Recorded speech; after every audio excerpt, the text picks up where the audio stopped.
Not every game needs to be the length of a JRPG. Not every game needs to be loot-based. And most importantly, not every game needs to be open world. Open world games are becoming like superhero movies, redundant and unnecessary. I feel like open world games are trying to do the same thing, a big open world.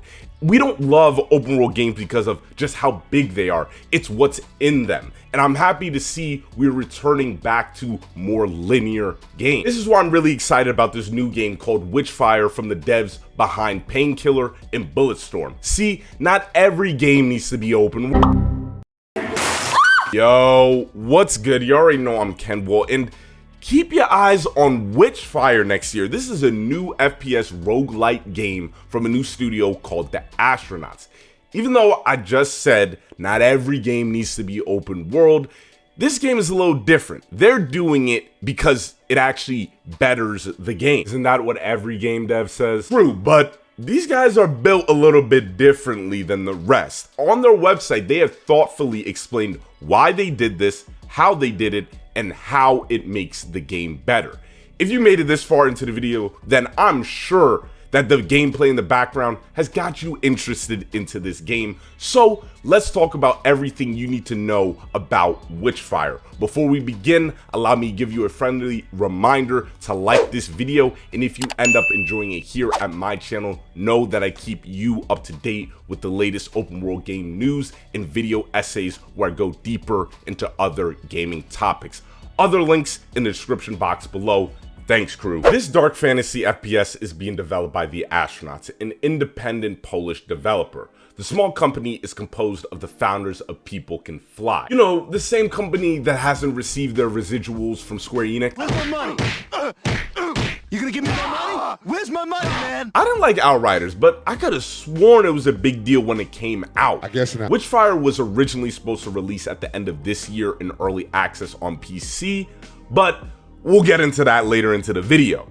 As of right now, sadly, there's no confirmation on a PC version, but they did say hold on. Also, it's an Epic Game Store exclusive.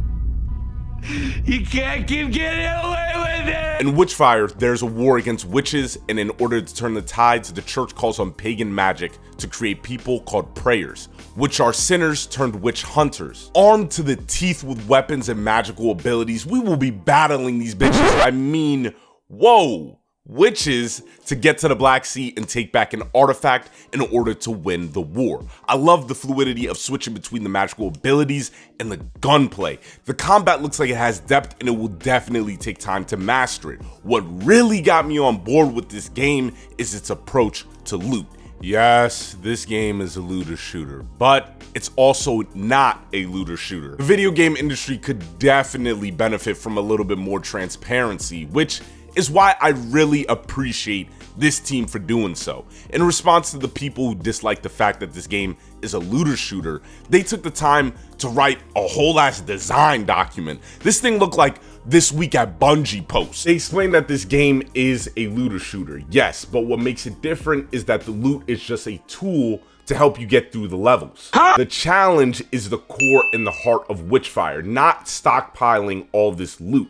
It has bits of RNG, but the loot is just there to help you fine-tune your weapons. It ain't gonna be like the Gjallarhorn on Crota. Shout out Destiny one days. That sounds like a lot of potential to be great. I hope it's as good as it sounds. That 2022 release date would have topped off this year.